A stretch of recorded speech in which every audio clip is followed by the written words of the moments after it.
Grabar para todos aquellos que escuchan la clase después grabada.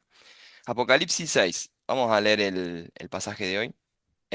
Vamos a leerlo y después vamos a ir sacando algunas enseñanzas, o por lo menos intentando buscar algo de lo que Jesús quiso revelar a Juan y nos quiere revelar a nosotros, ¿no?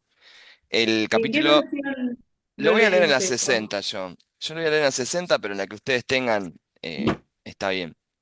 Dice, vi cuando el Cordero abrió uno de los sellos y oí a uno de los cuatro seres vivientes decir como con voz de trueno, ven y mira. Y miré y he aquí un caballo blanco, y el que lo montaba tenía un arco, y le fue dada una corona, y salió venciendo y para vencer. Cuando abrió el segundo sello, oí al segundo ser viviente que decía, ven y mira. Y salió otro caballo bermejo.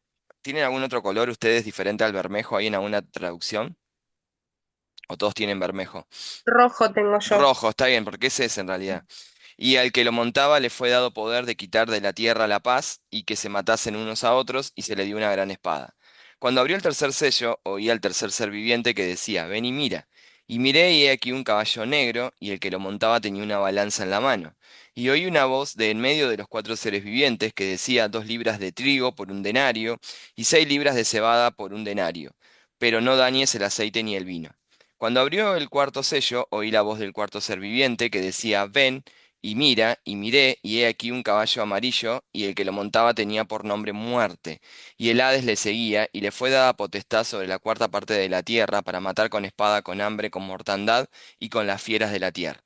Cuando abrió el quinto sello, vi bajo el altar las almas de los que habían sido muertos por causa de la palabra de Dios y por el testimonio que tenían. Y clamaban a gran voz diciendo, ¿hasta cuándo, Señor santo y verdadero, no juzgas y vengas nuestra sangre en los que moran en la tierra?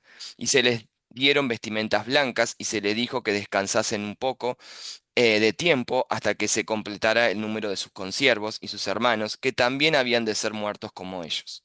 Miré cuando abrió el sexto sello, y he aquí hubo un gran terremoto, y el sol se puso negro como tela de silicio, y la luna se volvió toda como sangre. Y las estrellas del cielo cayeron sobre la tierra, como la higuera se deja caer sus higos cuando es sacudida por un fuerte viento. Y el cielo se desvaneció como un pergamino que se enrolla, y todo monte, toda isla se removió de su lugar. Y los reyes de la tierra, y los grandes, los ricos, los capitanes, los poderosos, todo siervo, todo libre, todo, se escondieron en las cuevas y entre las peñas de los montes. Y decían a los montes y a las peñas, caigan sobre nosotros y escondámonos del rostro de aquel que está sentado sobre el trono y de la ira del Cordero, porque el gran día de su ira ha llegado. ¿Quién podrá sostenerse en pie? Bueno, como verán, es un pasaje que no sé si se predica. ¿Alguien lo escuchó Mm, predicar un domingo en alguna iglesia este pasaje? no. No, no. No. No, no, no, no, no, es un pasaje bastante especial. Les hago una sola pregunta y no les hincho más. ¿Ustedes ven la pantalla completa? Porque Sí, perfecto. ven toda la pantalla completa. Bien. No, porque a mí me es más cómodo verla chiquita, pero yo sé que a ustedes se les complica, entonces quiero que ustedes la vean bien. Bueno, este es un pasaje muy interesante. Cualquier cosa me van diciendo, me van interrumpiendo, ¿sí? ¿Por qué? Porque más que nada puede haber cosas que por ahí no se entiendan. Yo voy a dar una interpretación de, a ver, ahora vamos a ver las posturas que hay sobre esto, ¿no? Pero que es sumamente importante poder entender qué significa cada uno de estos caballos en esa interpretación, en esa postura. Después nosotros podemos tomar una postura o no. Y sobre todas las cosas, creo que hay una gran diferencia entre el capítulo 4, 5 y el 6. ¿La notan cuál es?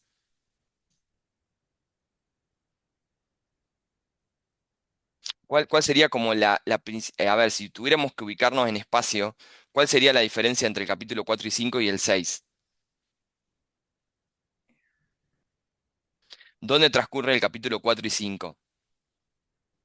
Ah, que el 6 es acá en la tierra, digamos. Exactamente. Ustedes fíjense que la visión de Juan, que Jesús les muestra en el capítulo 4 y en el versículo 5, es el trono que está en el cielo, ¿no? Con el que está sentado en el trono, que habíamos dicho que era el Padre, y con el Cordero, ¿no? Este que aparece también en el medio del trono como inmolado, con los seres vivientes y los 24 ancianos. Todo eso que habíamos visto hasta ahora, toda esa corte celestial de adoración, donde el Cordero tiene el protagonismo principal, ¿no? Como que está ahí como con esas marcas todavía de la cruz, todo eso nos llevó al cielo. pero ahora nos trae a la tierra, porque ustedes fíjense que cuando se desatan estos 7 sellos, estos son en la tierra, ¿no? Em, por eso ¿se acuerdan que la semana pasada habíamos visto esto de qué complicado que era el silencio cósmico que se hizo cuando nadie podía abrir el Mm. sello?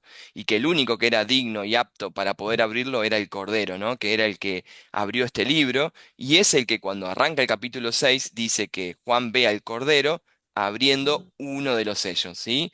O sea, sigue teniendo el Cordero, ahí fíjense que yo se los puse, el Cordero toma el sello, perdón, toma el rollo, abre los sellos y la historia se despliega, ¿sí? Eh, Ahora, donde nosotros tenemos por ahí, y donde ustedes también pueden participar en esto, porque capaz que han tenido o tienen lecturas diferentes, nosotros vamos a tener dos posturas sobre esto, ¿no? Sobre todo cuando veamos ahora estos caballos y qué representan. Eh, por mucho tiempo se han ido desarrollando, a ver, se han hecho muchas preguntas sobre esto. Las personas han hecho preguntas cuando lean este pasaje. Una de esas preguntas que nos podemos hacer y que se han hecho y ya ha habido posturas para poder contestarlas es la iglesia. Cuando vengan estos caballos, cuando se desaten estos sellos, ¿dónde va a estar? ¿Va a estar en el cielo o va a estar en la tierra? Apocalipsis nos va a hablar de dos tribulaciones, una tribulación y una gran tribulación, ¿sí? Que tiene acompañado al anticristo, ¿no? Cuando el anticristo está en la tierra, se desata por un tiempo esta gran tribulación. Entonces acá, por supuesto, vamos a tener dos corrientes de pensamiento o dos corrientes con dos posturas muy, muy marcadas, muy diferentes una de la otra, sobre, sobre sobre lo que va a acontecer con la iglesia, ¿no? Hay algunos que se llaman los pretribulacionistas, ¿no? Pretribulación. ¿Qué dicen estos? Que la iglesia va a ser raptada y que no va a pasar por esta tribulación. Perfecto, ¿sí? Como eh, dice, bueno, no vamos, la iglesia va a ser arrebatada, como cuando habla la Biblia sobre el rapto, ¿no? Entonces, la iglesia no va a ser testigo, o sea, o va a ser testigo, pero no directamente, ¿no? No va a estar en la tierra cuando acontezcan estas cosas. Esta teoría cobró mucha fuerza ya por el siglo XIX, siglo XX sobre todo. A mí me gusta dar las dos posturas, ¿no? La otra postura, que es la postura post-tribulacionista, por supuesto que va a decir algo totalmente contrario, ¿no? Va a decir, la iglesia sí va a atravesar la tribulación. Y hay un pasaje que no lo traje anotado en la PPT, pero si tienen una Biblia ahí a mano y quieren buscarlo, que es de Pablo en Tesalonicenses, dice algo que a mí me dejó mucho pensando. El otro día se lo compartí a los chicos de presencial también, porque digo, me parece como que tuviera una respuesta, o por lo menos lo que Pablo dice, tuviera un principio de poder entender un poco cuándo será este fin. Fíjense, segunda de Tesalonicenses, que es un capítulo que Pablo desarrolla para hablar de los segundos tiempos, de los últimos tiempos, capítulo número 2, y yo se los leo del versículo número 1. Tengo poca luz acá, perdón. Dice, pero con respecto a la venida de nuestro Señor Jesucristo, según de Tesalonicenses 2:1, y nuestra reunión con Él, les rogamos, hermanos, que no se dejen mover fácilmente de vuestro modo de pensar, ni os conturbéis, ni por espíritu, ni por palabra, ni por carta, como si fuera nuestra, en el sentido de que el día del Señor está cerca. Nadie los engañe en ninguna manera, porque, y acá, fíjense, estas son las palabras que a mí me resuenan como que para que pase lo que tiene que pasar, la iglesia tiene que estar en la tierra. Porque dice, nadie os engañe de ninguna manera, porque no vendrá sin que antes venga la apostasía y se manifieste el hombre de pecado. ¿Quién es el hombre de pecado? El anticristo. El hijo de perdición, el cual se opone y se levanta contra todo lo que se llama Dios o es objeto de culto, tanto que se sienta en el templo de Dios como Dios haciéndose pasar por Dios. Entonces, lo que Pablo está diciendo acá, y que también ahora lo vamos a ver, porque es importantísimo poder leer Apocalipsis 6 con una mano y en la otra mano Mateo 24. ¿Sí? Ahora lo vamos a hacer, quédense tranquilos, lo vamos a hacer juntos. Pero a mí esto de que no va a ser arrebatada la iglesia sin que antes venga la apostasía, ¿no? Y esté este anticristo, me da a pensar que la iglesia sí va a pasar por ese tiempo de tribulación.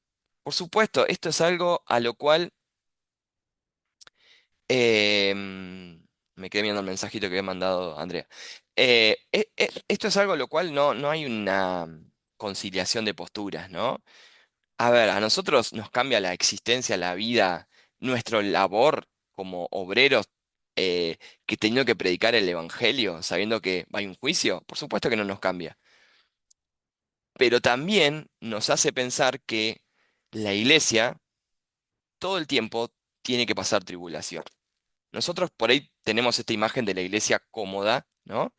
De la iglesia que no se sacude, pero en realidad Jesús mismo, cuando le habla a la iglesia, y nosotros lo vimos, de Esmirna, alaba la fidelidad de una iglesia que estaba siendo sacudida por todos lados por ser fiel.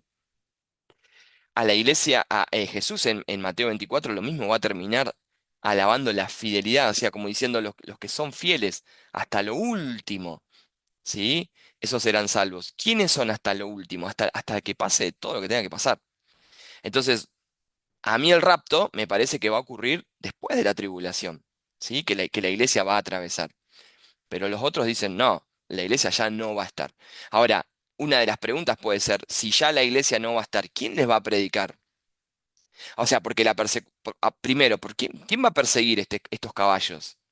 ¿A quién van a perseguir? Caballos en forma literal, ¿no? No es que bajan caballos de verdad, ¿no? Este espíritus, este anticristo, ¿contra quién va a engañar? ¿A quiénes va a engañar? Bueno, em, ahora vamos a ver un poco una vuelta sobre eso también.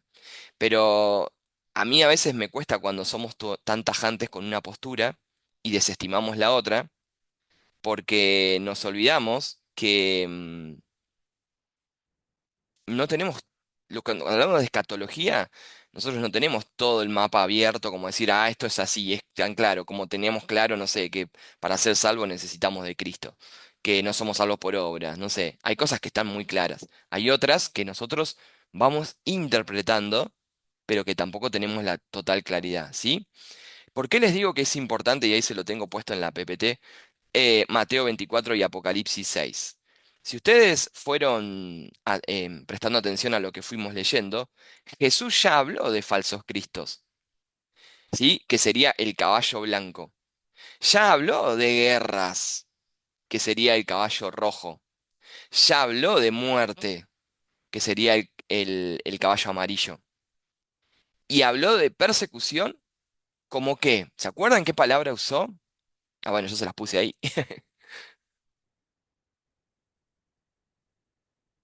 Como principio de dolores, ¿sí?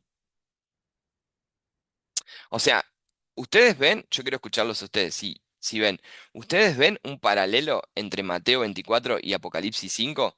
A ver, vamos a hacer una cosa, para no hablar en el aire. Vamos a Mateo 24, Mateo 24, Jesús hablando de los últimos tiempos.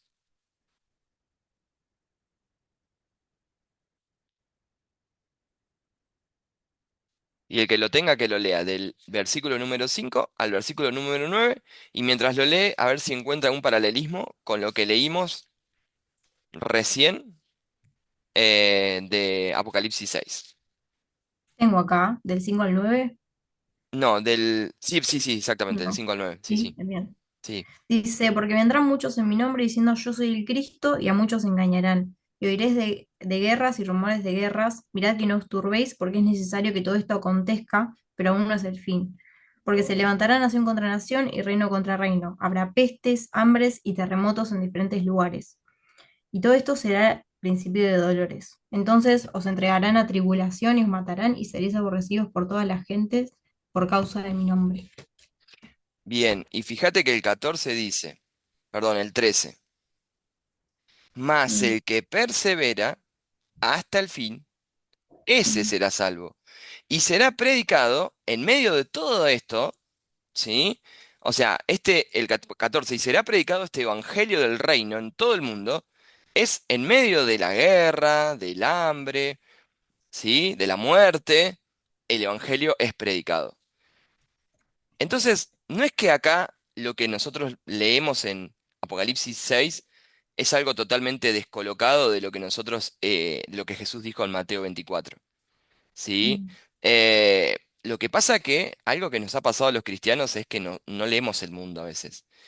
Y nosotros vivimos ya en un mundo, a ver, no necesitamos que bajen los cuatro caballos estos para nosotros darnos cuenta que el sistema mismo es un sistema anticristo.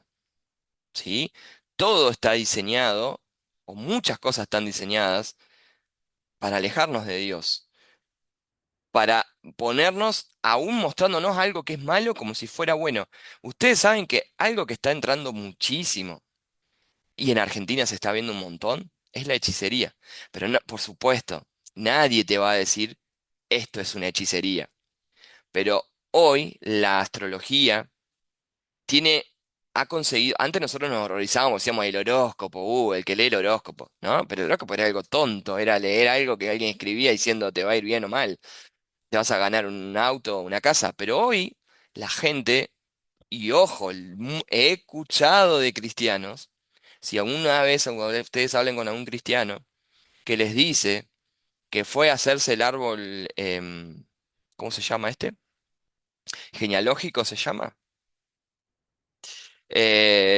Tiene un nombre el árbol ese. En Bueno, vidas Yo creo que pasadas. escuché constelaciones, ¿puede ser? constelaciones, Ah, muy bien, muchas sí. gracias. Eso. Las constelaciones esas lo que hacen es ir al origen tuyo, ¿no? De tus antepasados y poder entender por qué hoy tu vida es una miseria. Bueno, porque en realidad tu vida es una miseria, porque tus abuelos hicieron tal cosa y entonces vos descubrís la verdad. Bueno, o sea, se lo pintan como bueno, ¿no?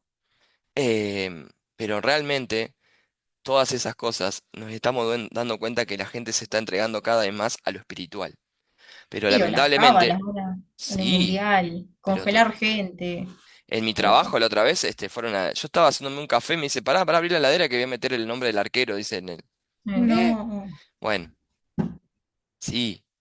Por eso yo digo, a veces los cristianos somos ingenuos y esperamos solo el futuro. Yo quiero que, yo creo que un gran problema que tenemos cuando leemos Apocalipsis, y que mi idea en estas clases que duran muy poquito, pero que podemos hablar de algunas cosas, es poder pensar esas cosas, ¿no? Es poder pensar que el cristiano no tiene que leer Apocalipsis con los lentes de acá a 1000 años. Ah, esto es futuro. Ah, yo Apocalipsis lo leo, pero esto no me sirve. Si la verdad, esto es lo que va a pasar cuando yo esté en el cielo. Cuando lo lee, total, yo voy a ser arrebatado y la persecución ni la cosa que la pasen otros, ¿no? Y esa no es lo que estás diciendo, ni Jesús ni acá en Apocalipsis. Eh, entonces, yo creo que el mundo cada día. A ver, lo que Jesús dice acá en Mateo 24, parece que lo hubiera dicho ayer. ¿No les parece a ustedes cuando lo leen que parece que lo hubiera dicho ayer? Fíjate que dice después el versículo 9. Entonces se entregarán, estoy leyendo Mateo, ¿no? A tribulación, se matarán y serán aborrecidos de todas las gentes por causa de mi nombre. Bueno, eh, bienvenidos a la realidad. Mucha gente hoy está siendo muerta por causa del Evangelio. Pasa que nosotros lo vemos de lejos. Yo les voy a leer algo, si ustedes me dejan. Y si ustedes quieren también, me mandan un mensaje privado y yo les puedo mandar todos los días esto. Son motivos de oración de una agrupación misionera que nos manda todos los días un motivo de oración. Yo les puedo leer un cachito. Hoy mandaron el siguiente, para orar por esta persona, ¿no? Por una chica que es Jean, una estudiante universitaria cristiana que enfrentó persecución por parte de un profesor extremista islámico. A pesar de haber sido la mejor alumna de la clase durante 4 años consecutivos, no fue aceptada como auxiliar de cátedra a causa de su fe, mientras que otros alumnos musulmanes con calificaciones similares pudieron asumir el cargo sin problemas. Orá por esperanza y fortaleza para que Jean y pueda convertir los profesores y de sus compañeros de clase. Che, Brisa, ¿qué te parece a vos si vos ahora que tenés que dar la materia esta, te desaprueban porque saben que sos cristiana y no hay manera que te puedas recibir?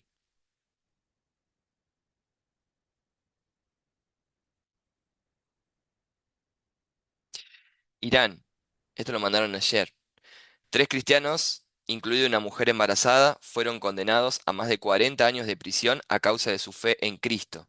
Estuvieron encarcelados en la penitenciaría de Evin, conocida por su crueldad, y luego fueron liberados bajo una fianza elevada. Las sentencias de estos cristianos reflejan la creciente presión contra la iglesia en Irán. Yo no les estoy dando noticias de hace 50 años, ¿sí? Les estoy dando noticias de hoy, ni siquiera del mes pasado, de hoy. Marruecos, la última. Dos chicos, dos jóvenes cristianos, están los nombres acá, que comenzaron a reunirse en secreto para adorar al Señor. Con el tiempo, otros cristianos secretos empezaron a asistir a las reuniones, pero las autoridades descubrieron la iglesia doméstica que se estaba formando y arrestaron a los participantes. Hoy los cristianos están en libertad, pero fueron separados y perdieron todo tipo de contacto. Yo les podría leer la noche entera si quieren los que tengo. Si a ustedes les interesa, yo se los puedo mandar por privado porque son motivos de oración todos los días para orar. Bien, ¿qué opinan de esto que dice Jesús acá en Mateo, ¿no? Y será predicado este evangelio del reino para testimonio de todas las naciones y entonces vendrá el fin. La iglesia no puede esperar el confort, que no nos persiga nadie, la comodidad para predicar el evangelio y que venga el fin. La iglesia tiene que ser fiel en el contexto donde Dios los puso. Pero nos cuesta a nosotros, ¿no? Poder entender esto, porque ninguno de nosotros, el domingo cuando estábamos en la iglesia, entraron personas armadas a decirnos que no podíamos congregarnos más y que corríamos riesgo de muerte. Capaz que ninguno entró a la facultad y por saber que éramos cristianos nos apartaron y no tenemos posibilidad de crecer en la universidad. O como estas chicas, ¿no? Que habían conocido a Cristo y solamente por conocer a Cristo ya su vida es de persecución. Yo creo que esa fidelidad, esa perseverancia que habla Jesús acá es, vos tenés que perseverar a pesar de tener el cuchillo en el cuello, ¿no? Porque a veces cuando leímos las iglesias nos impactábamos, decíamos, guau, pero esto, sí, bueno, eso fue hace 2000 años, pero hoy sigue habiendo persecución, ¿no? Entonces la iglesia sigue pasando por una tribulación. Aunque capaz que esta de Apocalipsis, por supuesto que va a ser mayor, pero si no nos preparamos hoy en sufrir como iglesia para perseguir y amar al que no lo conoce a Jesús, no sé cómo estaríamos preparados si mañana se planta un anticristo. Porque ahora vamos a ver algunas características de este anticristo. Pero bueno, antes de continuar, ¿qué reflexión o qué piensan sobre esto? Los quiero escuchar. Creo que lo que dice Mateo ahí, en Mateo 24, creo que refuerza por ahí esta postura post-tribulacionista, Hmm, por ahí, de que lo vamos a vivir. O sea, por más que no lo estemos viviendo en este momento, quizá en nuestro país, no, es como decís, Pablo, no pasan estas cosas en este momento ahora, pero está pasando en otros países.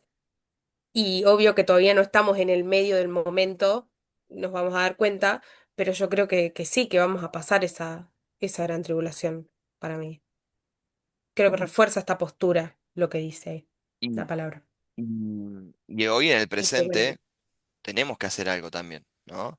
No podemos estar eso, pensando, sí, que Mm. nos lleve a salir a las calles. Que esto que vemos hoy, si bien que nos sirva para nutrirnos a nosotros, para prepararnos, que sea el impulso también para salir afuera, mm, ir a contarle al otro y no perder tiempo, porque sí, tenemos que capacitarnos, porque si no, ¿qué vamos a decirle al otro? sí. No, ¿No? ustedes fíjense que el primer misionero de la Biblia era un endemoniado que había sido liberado hace 5 minutos por Jesús. Yo no sé qué capacidad no sé qué teología cargaba ese muchacho. Solo sé que cargaba una liberación Mm, tremenda que Jesús había hecho sobre él, que él se arrastraba entre cadenas y ahora no tenía ninguna cadena, era alguien libre que Jesús había libertado y dice que fue el primero en esa región, en Gadaria, en compartir el mensaje de Jesús. O la misma samaritana, ¿no? Este, mm, que lo único que pudo hacer a Jesús es contarle sus miserias, descubrir que tenía mucha sed y que la única agua que la podía saciar era esa que Jesús le daba y fue a decirle a todo, che, encontré agua. Digo, la mm, capacitación es importante, pero las personas corren riesgo de vida todo el tiempo. Ojo, corremos riesgo de vida mm, todo el tiempo. Todos nosotros somos cristal, frágiles, todo lo que vos le quieras decir. Neblina, como dice Santiago. Se pasa, se disipa. Bueno, entonces cada persona que nosotros tenemos frente a nosotros es una persona que mañana no puede tener un mañana. ¿Se entiende?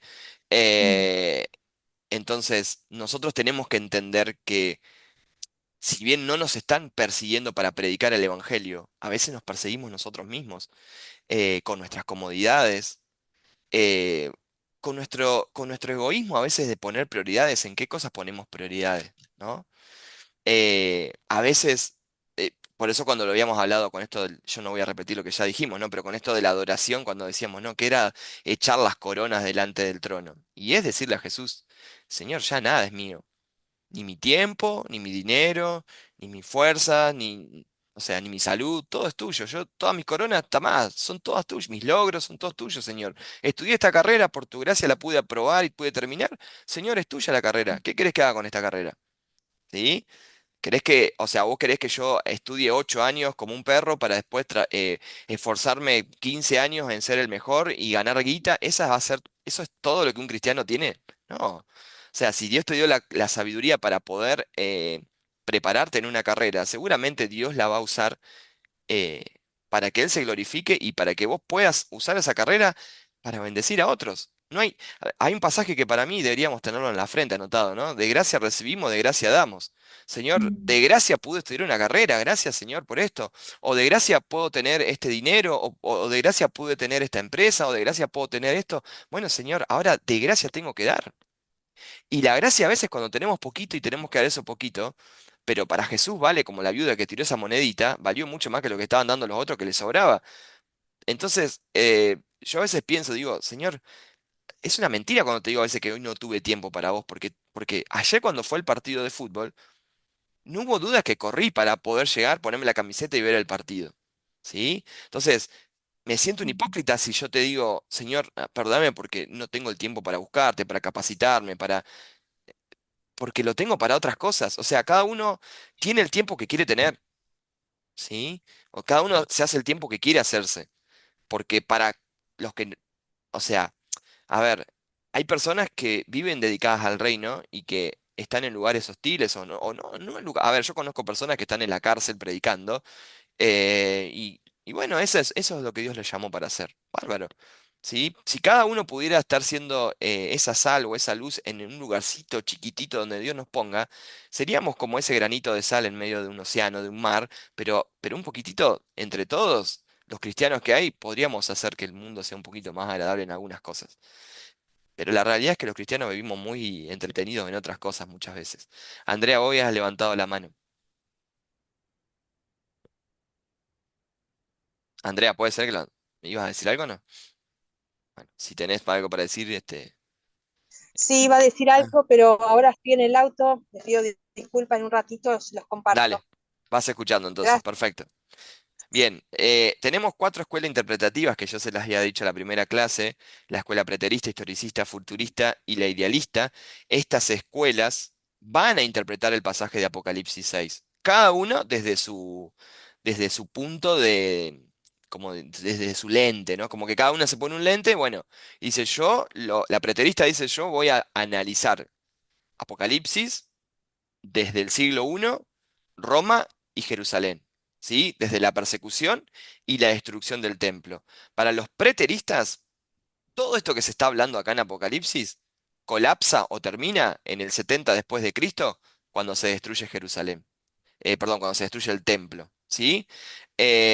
Porque lo que el preterista quiere decir es que no lo tenemos que ver Apocalipsis con ojos del futuro.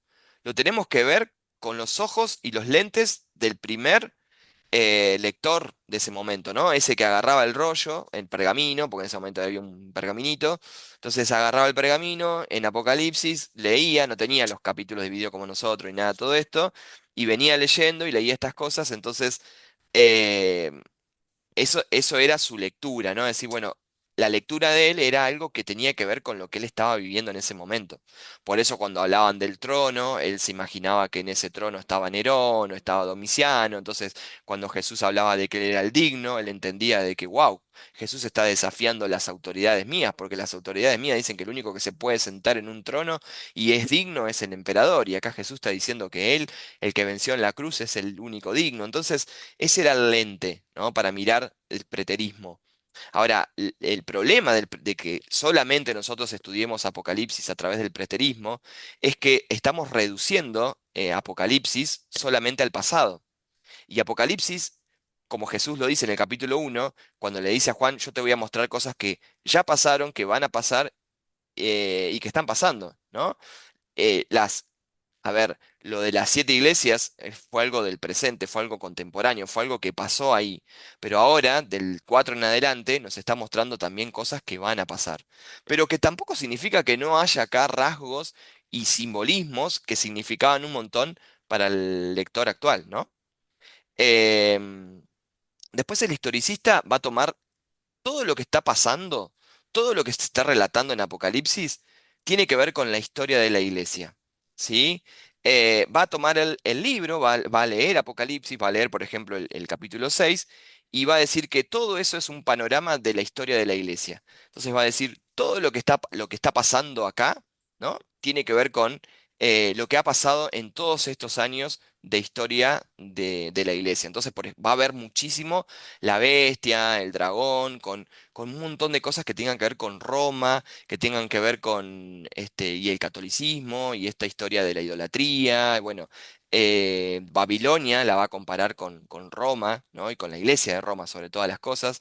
Pero bueno, si nosotros también solamente pusiéramos el lente y nos quedáramos viendo a los historicistas, tendríamos una debilidad grande, ¿no? Porque muchas de las cosas que han pasado en la historia de la iglesia han sido cosas que Dios ha permitido, pero que no precisamente un libro como Apocalipsis con semejante revelación solamente se centre en los acontecimientos que han pasado en la iglesia. Sí podemos tomar algunas cosas, por supuesto que sí, pero hay muchas cosas que terminan siendo identificaciones subjetivas en realidad, ¿no?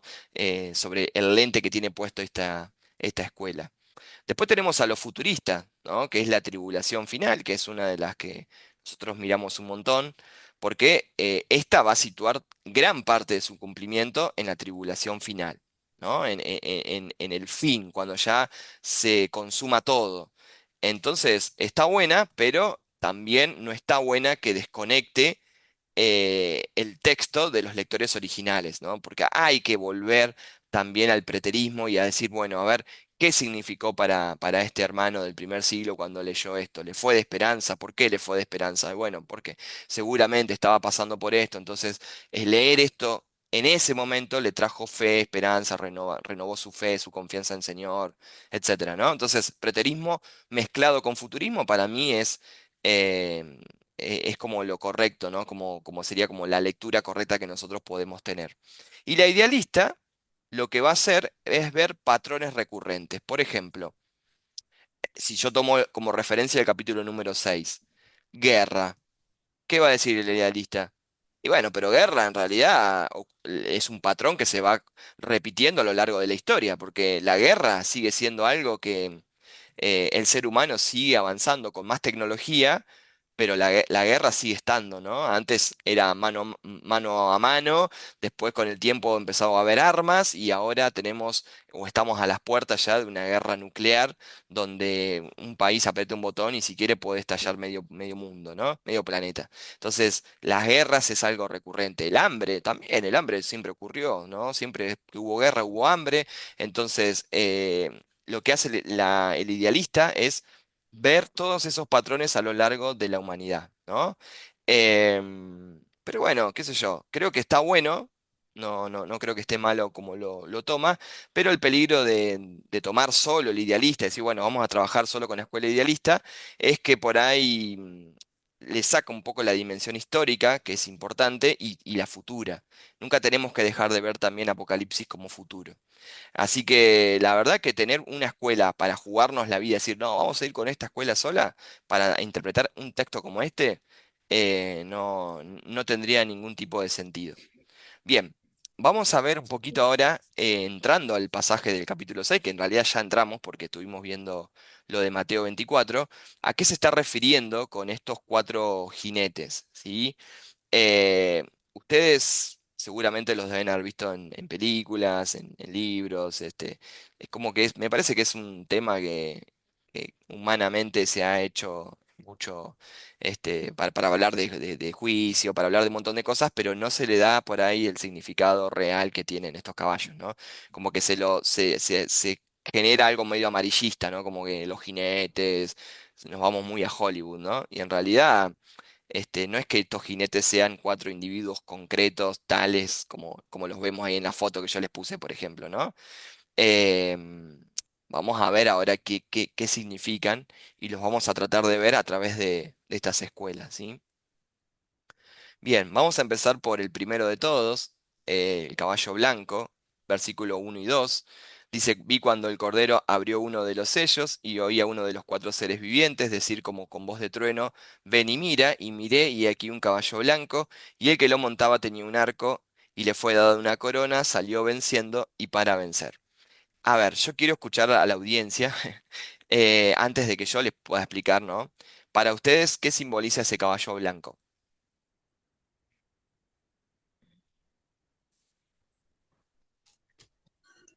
Para mí significa el anticristo. Lo Bien. estuve mirando, buscando.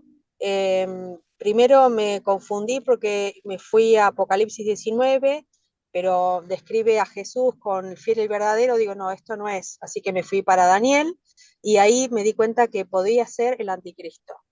Bien, perfecto. ¿Alguien más tiene otra interpretación?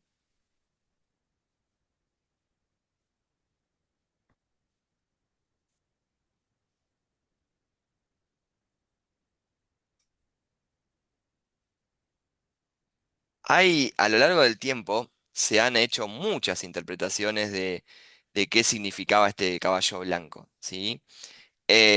Nosotros tenemos que este caballo tiene un par de elementos. Tiene un arco.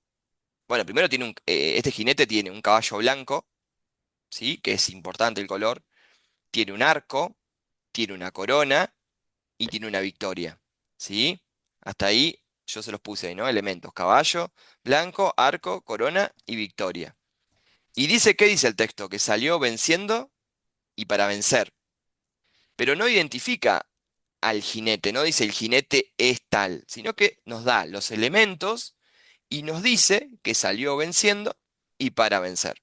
Por eso, acá tenemos que tener cuidado en equivocarnos, porque lo primero de todo que podemos pensar es, bueno, el color blanco es pureza, ¿sí? O es victoria. Por lo general, cuando en la Biblia encontramos el color blanco, lo encontramos relacionado a la santidad, a la pureza. ¿Con qué ropa nos va a vestir el Señor cuando estemos en el cielo, según lo que hemos leído hasta ahora? Con ropas Vestidura blancas, blanca. vestiduras Vestidura blancas, blanca. perfecto. Entonces, nos habla un poco de eso, de pureza.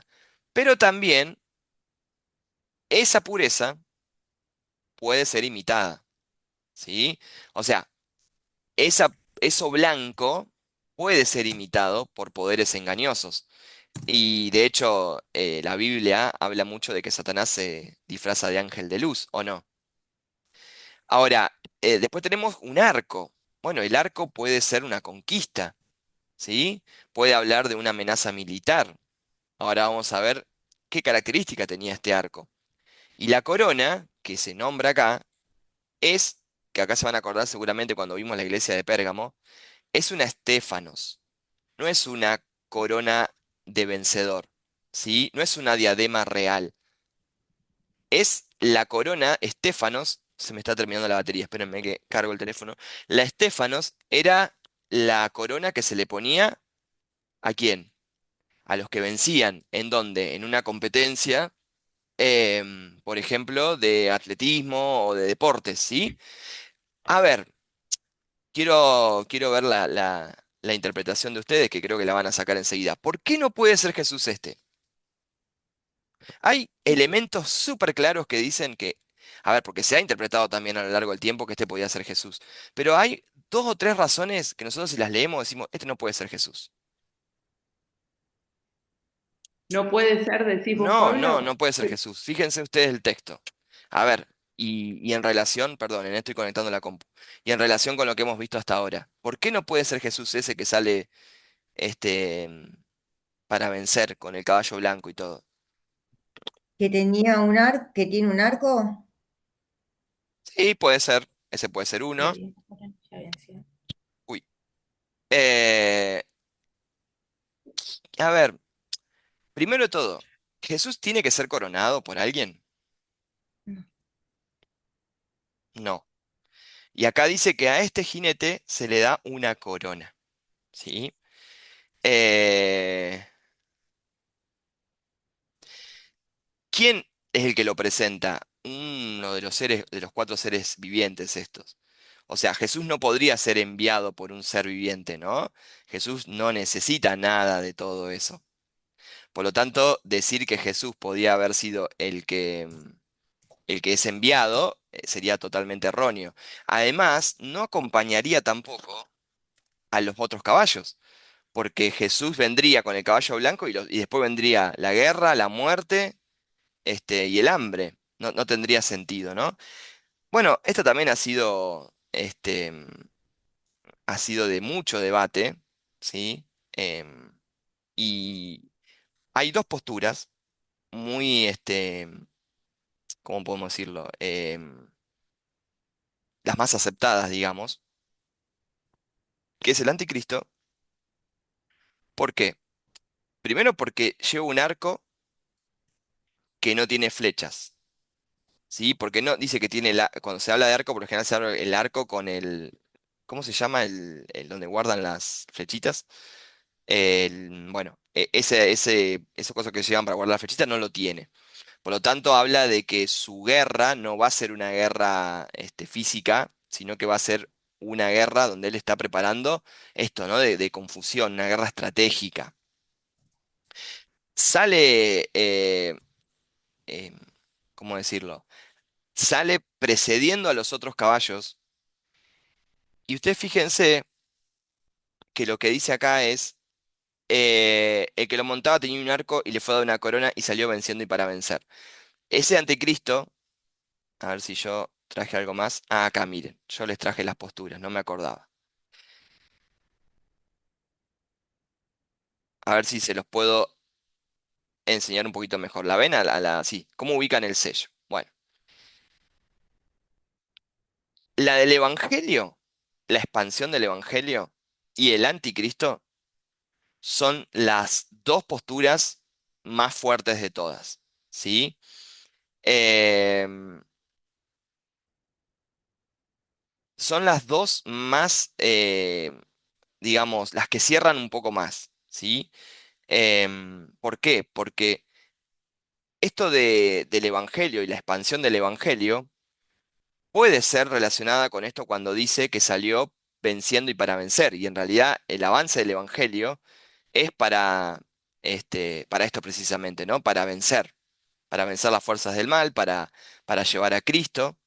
Entonces, puede ser tranquilamente el Evangelio. Pero nosotros si vamos a Mateo 24, primero, fíjense, por eso yo les hice leer al principio Mateo 24, porque pareciera que acá hubiera un orden que es el mismo orden que tiene Mateo 24, porque primero aparecen los falsos cristos y el engaño, después vienen las guerras y después viene la falsa paz con el hambre y la muerte.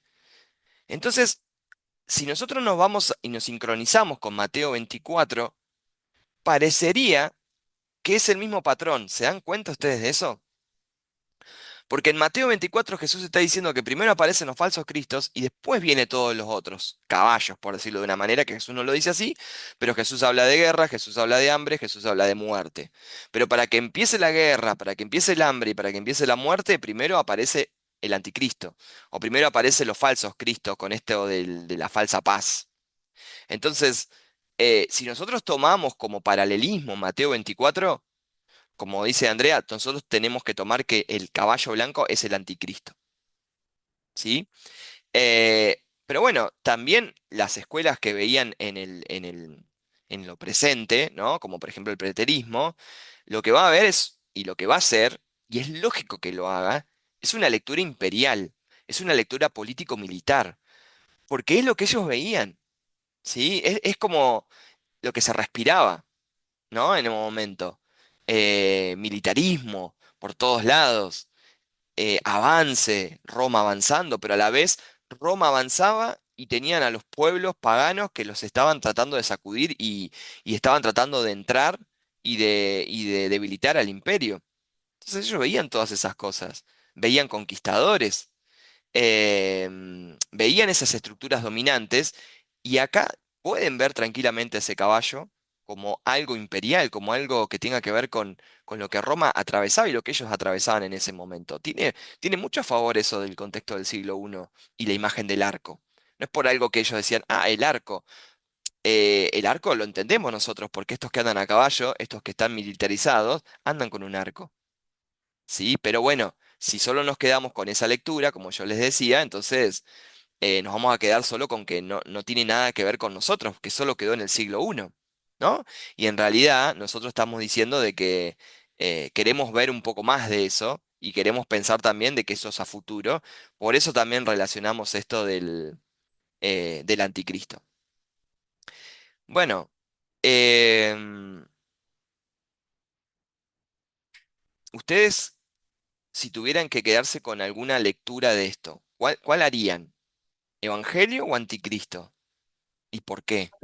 A mí me cuesta pensar en el caballo blanco como el anticristo, porque yo pienso, bueno, los sellos son el juicio de Dios sobre la Ujú, tierra, ¿no? bien, Entonces, después van a venir todos los caballos como que Dios da, es decir, empieza a tratar con diferentes situaciones.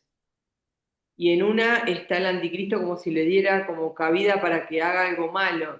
Yo pienso que más en su, no sé, en esa parte puede ser, ojo, no lo había visto así. no hay una Tampoco lo veo definición. no, tampoco lo veo como el Cristo, porque si el Cristo está abriendo, acá me dice que el Cordero está abriendo el sello, Sí, lo que lo ve Juan. Juan ve al Cristo abriendo los sellos. Y al Cristo montado después, lo ve montado en un jinete, ya ahí es como no, que no me da. no, porque de hecho, cuando Jesús vuelve en Apocalipsis 21, ahí aparece en el caballo blanco y aparece con una espada que no es la misma espada que usa este. Esta es una espada Claro, de porque alcance corto, yo leí también ¿sí? en Apocalipsis 19, me parece que es 19:11, dice que entonces viene el cielo abierto y aquí un caballo blanco y el que lo montaba se llamaba fiel y verdadero y con Claro, justicia pelea. es que no tendría sentido que venga dos veces, ¿sí? Por eso que se Claro, descarta lo de... ahí sí es el Cristo. Sí, ahí no hay dudas. Ahí, Ahí no se, hay ahí, duda. ahí no hay ninguna duda porque no viene acompañado de ningún otro caballo que tiene que ver con esto. A ver, la confusión de por qué dicen algunos que es el anticristo es por Mateo 24 y esos patrones que se van dando, ¿no? Y eso, Em, vos ahora que me lo planteaste así con Mateo 24 miro así y tiene como la misma relación, ¿me entiendes? O sea, sí, pero también no está mal pensar que si va a venir todo lo que va a venir después, ¿no? Con los caballos siguientes, venga la predicación del Evangelio también. ¿Sí? Porque en medio de todo lo que va a venir, de las crisis de hambre, de guerra, de muerte y todo eso, con los caballos siguientes, no está mal tampoco pensar que el primer caballo tiene que ver con una expansión del evangelio ante esas cosas. Por eso que tampoco digo, bueno, la tomo como que no tiene ningún mm, sentido la primera, ¿sí? Me parece que son dos lecturas, ya les digo, que no nos ponemos de acuerdo tal vez, pero pareciera también que con los caballos que vienen después, eh, todo generaría más confusión. Entonces, como que este caballo abriría este, esa falsa paz, eso, todo lo que viene. Sí, Carolina. Andrea. Sabés que estaba tomando nota también y tomé, no sé si estaré bien enfocada o no, pero dentro de esta falsa paz, esta justicia falsa, podría entrar el acuerdo que hace con el pueblo escogido de Dios y la Ujú, construcción del templo y los 3 años y medio de tranquilidad, y después él que se encarga de romper el pacto, y la iglesia que tiene que, no sé si estará o no estará ahí, si está viendo lo que se viene. mm, Y una de las cosas que era la iglesia, los diferentes puntos que tiene de guerras espirituales, ¿no? Uno bien en primera línea, como los testimonios que vos leíste, tremendos, de desigualdad, mm, de sufrir a causa de la fe en Cristo. Y la otra iglesia que corremos el peligro, yo me vi en ese momento, me vi hasta ahí ubicada, de correr el riesgo de estar en la tibieza, ujú, de orar y hasta ahí, porque no estoy sufriendo eso, me llegan los testimonios, pero no, si no me pongo a orar, no estoy en la empatía con mis hermanos y corro el riesgo de entibiarme. exacto. Peligrosísimo. Ujú, sí, sí, totalmente. Perdón que me metí en la N- cuestión, n- pero había No, tomado no, nota y está cada cosa. perfecto, Andrea. Eh, el siguiente caballo, el rojo, si ustedes leen el que sería el siguiente sello, el segundo sello, el versículo 3 dice, oí al segundo ser viviente que decía, ven y mira. Y salió otro caballo rojo o bermejo, que es algo que, el que en realidad está representando el color del rojo, y al que lo montaba le fue dado poder de quitar de la tierra la paz. También ese es un pasaje difícil de entender, esto de poder de quitar de la tierra la paz, ¿no? Porque suponemos que la paz la mantiene el Espíritu Santo, ¿no? Entonces, esto de quitar la paz, bueno, lo contrario a la paz es la guerra, ¿no? Entonces, si había una aparente, o sea, había algo de paz todavía, este caballo como que viene a romper totalmente con esa paz. Algo que no aclaré y que creo que es re importante, estos caballos están subordinados, estos jinetes, mejor dicho, o estos seres espirituales, están subordinados a Dios. O sea, nada de lo que pueden hacer lo van a hacer como se les cante, porque fíjense que acá dice que fueron enviados, ¿no? Como que el control lo sigue teniendo Dios. Pero bueno, es difícil leer esto, ¿no? De que quita la tierra quita la paz de la tierra, ¿no? Y lo que dice después, ¿no? Que se maten unos a otros y se le dio una gran espada. Esto es el color fuego o rojo sangre, lo que significa Pyros, ¿sí? Lo que yo les puse ahí. Y bueno, lo que está anunciando, por supuesto, es un derramamiento de sangre.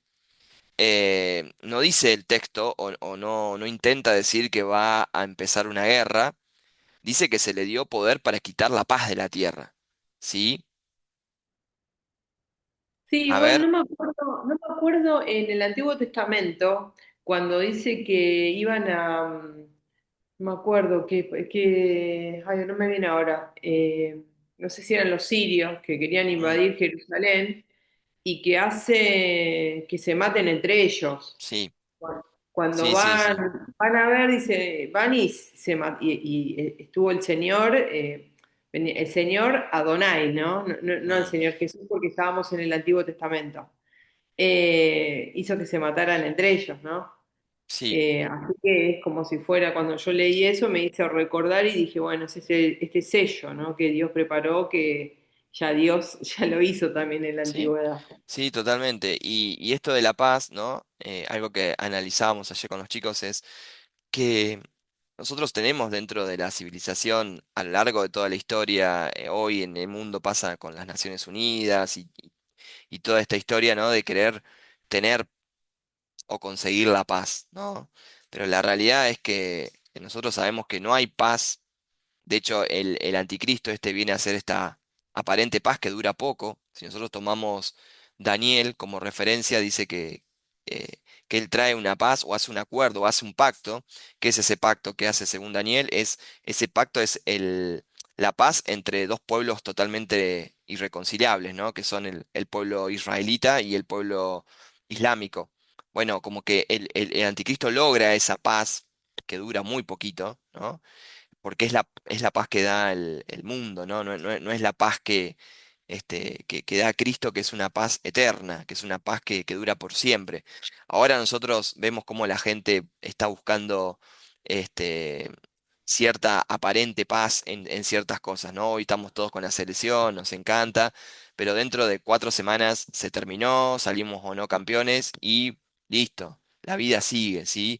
Entonces, y hay que buscar otra cosa, porque se terminó la selección y ahora tengo que reemplazar con otra cosa, porque el corazón humano, hasta que no encuentra saciarse, como a la samaritana, ¿no? En el verdadero agua, en el verdadero dueño de su corazón, va a seguir buscando estas aparentes paz que no la va a encontrar hasta que no encuentre a Cristo. Por eso cuando notamos y hablamos con personas que están tan tristes, que están tan ansiosas, personas jovencitas que tienen que usar medicación para dormir, tan jóvenes, ¿no? Vos decís, o que están con ataques de pánico, o que están pasando por cosas que vos decís, esto no lo pasaba antes un joven capaz de esta forma, ¿no? Pero bueno, por supuesto, mucha gente grande lo mismo. Bueno, la única solución a eso es que encuentren la verdadera paz, ¿no? Como dijo Jesús, que la paz que Él daba no era la que daba el mundo, ¿sí? Mi paz les dejo, mi paz les doy, y esta paz es una paz que, como Pablo dijo después también, no se puede ni siquiera explicar, ¿no? Sobrepasa todo pensamiento. Esa es la paz de Dios. Y eso nosotros los cristianos nos sentimos re seguros porque decimos, wow, aunque el mundo se venga a pedazos, nosotros sabemos que nuestra alma, que nuestro corazón, que nuestras vidas están bajo las manos de Dios, ¿no? Y que a veces en medio de un montón de tormentas podemos sentir que estamos tranquilos, que tenemos paz. Bueno, eh, tenemos que charlar mucho con la gente nosotros, ¿no? Porque eh, esto de confiar o hacer estos pequeños acuerdos de paz con cosas que son tan frágiles, que duran tan poco, porque todo lo que el sistema humano puede hacer nunca va a lograr conquistar lo que Dios hizo en el corazón, en el alma, ¿no? Por eso que es re importante que nosotros podamos lo que hablamos hoy, ¿no? No callarnos, hablar. Si vemos a alguien que está triste, que está pasando por dificultad, sabemos que no va a encontrar alegría ni nada, solamente va a encontrar algo pasajero hasta que no encuentre al verdadero sentido de nuestra paz. Creo que es lo que nos ha pasado a cada uno de nosotros, ¿no? Si miramos nuestra vida para atrás, cuántas veces hemos querido tener paz y hemos conseguido paz en cosas que han durado muy poco. Hemos conseguido una alegría que ha durado poco. Hemos logrado cosas que nos hemos esmerado un montón y cuando la tuvimos nos alegramos, pero seguíamos vacíos.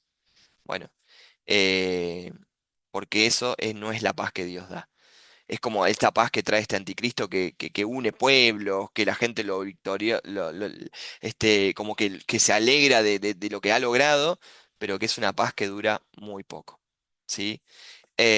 Por eso nosotros tenemos que seguir buscando y predicando de la verdadera paz. Este caballo rojo también tiene un trasfondo con Zacarías, ¿sí? Porque en Zacarías capítulo 1 van a aparecer caballos, pero van a aparecer caballos de distintos colores que son enviados a recorrer la tierra. Y en Zacarías 6 van a aparecer carros que son tirados por caballos rojos, negros, blancos y algunos manchados o fuertes, ¿sí? Estos caballos de Zacarías son enviados por Dios, ¿sí? Para recorrer las naciones. Y ahora Juan está como retomando a esos caballos, ¿no? Que salen también a recorrer toda la tierra. Tal vez los colores no son los mismos, ¿sí? Si ustedes después tienen tiempo, lean Zacarías 1 y Zacarías capítulo 6, pero sí no usa los mismos colores, o usa algunos colores que sí son iguales, pero sí utiliza el mismo patrón de caballos que son enviados por Dios para presentar fuerzas que recorren la tierra. En ese sentido, podemos tener un paralelismo entre estos caballos y los pasajes de Zacarías. Bien, al jinete blanco habíamos dicho que le fue dado una corona. Al jinete rojo le fue dado concedido quitar la paz. Y a la muerte y al Hades, en el caballo negro, perdón, en el caballo amarillo, le fue dado autoridad. ¿Sí? Esto es re importante, la palabra le fue dado. Por eso es que yo les decía, no es que ellos salieron por cuenta propia, sino que cada una de estas cosas les fue dada. No dice el texto, cuando yo lo leo, simplemente que estos caballos o estos jinetes reciben poderes o poseen autoridad propia. Perdón, sí la reciben, no es que tienen autoridad propia, la reciben, les es dada, ¿sí? Hay alguien que les da. Entonces, el mal, como lo conocemos, tiene capacidad real para hacer daño, pero su autoridad no es absoluta. Y nosotros lo vemos, por ejemplo, en la vida de Job, ¿no? En la vida de Job hubo como un acuerdo de decir, pero hasta acá, ¿sí? O sea, el diablo vino y tocó ciertas cosas de Job, pero ¿cómo fue eso que pudo hacer Satanás en la vida de Job? No tocar el corazón, me parece que era, o no, no No, tocó. no, sí, claro, porque Fue Satanás, todo lo que pudo hacer era con un límite de parte de Dios. O sea, no es que le dio libertad absoluta para. Es más, creo que en uno de los pasajes decía como que no le quite la vida, puede ser, como hasta eso. O sea, como llevarlo al límite, pero no quitarle la vida. exactamente, exactamente, no quitarle la vida, esa fue la orden. Por lo tanto, este no es cualquier cosa, este le fue dado, ¿no? Tiene que tener tiene una interpretación. Bien, el caballo negro. Acá fíjense, chicos, que hay un patrón que está concatenado. Ahí te dejo, André. ¿Por qué? Pero tiene algo que tiene un sentido común. La, la falta o sea, cuando viene el caballo blanco, si fuera el anticristo, y quita lo que hace el caballo blanco, bueno, pongamos que sea el anticristo, engaña a muchos, y después vienen guerras, y la guerra va a traer al siguiente caballo de la mano, porque la guerra trae hambre. Y el hambre va a traer al siguiente caballo también de la mano, porque la guerra y el hambre traen muerte. ¿Sí? Entonces, el caballo negro está representando hambre, está representando un racionamiento y una injusta economía que se va porque por eso trae una balanza. ¿Vieron? No sé si prestaban atención, ¿no? Pero trae una balanza este caballo. No trae un arma, no trae una espada, no trae un arco, trae una balanza. El denario era aproximadamente, esto ya lo hemos explicado cuando hemos hablado del Nuevo Testamento, pero el denario era el salario de un día de trabajo. Y si un día de trabajo apenas alcanza para una medida de trigo o tres de cebada, pónganle, la escena describe algo que es mucho más pobre, porque apenas alcanzaría para poder comer y menos alimentar a una familia. O sea, si comen, no hay margen para otras necesidades. El trigo, que es lo que dice acá, que tenía, ¿no? El trigo y cebada, el trigo era el mejor alimento de ese momento y la cebada era más barata y por lo general la comían los pobres.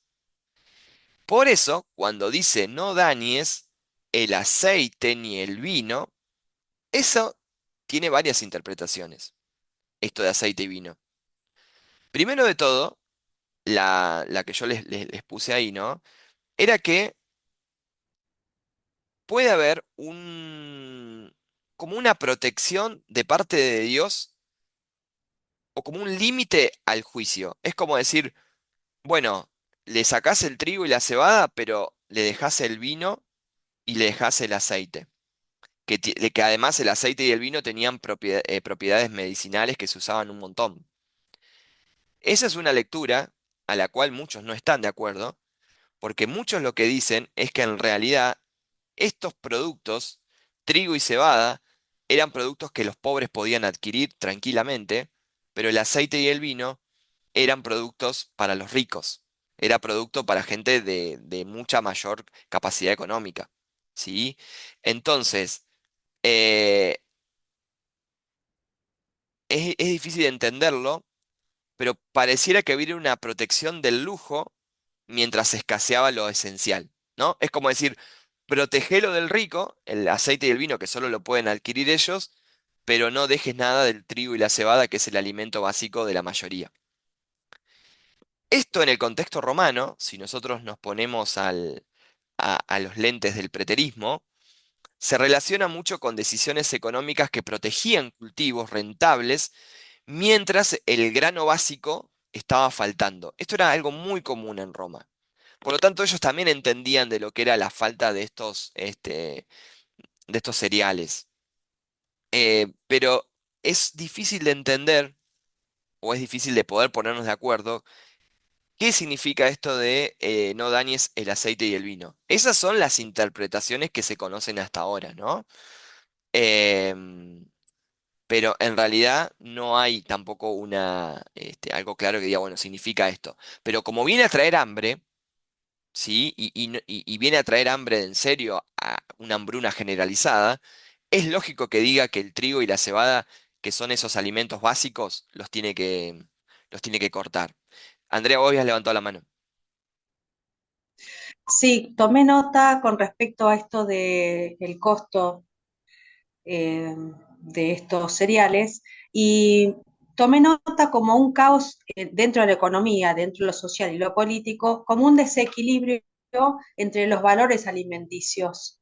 No tomé en cuenta el contexto romano, sino que como que si el trigo es el que tiene más valor Ujú. nutritivo, le sacan la prioridad, pero porque perdieron de vista lo que es importante en todo ese caos, porque Bien. entre la muerte, las consecuencias que trae esa cuarta parte del mundo que va a morir, 2,5 millones de personas por todos Mm, estos sellos, mm.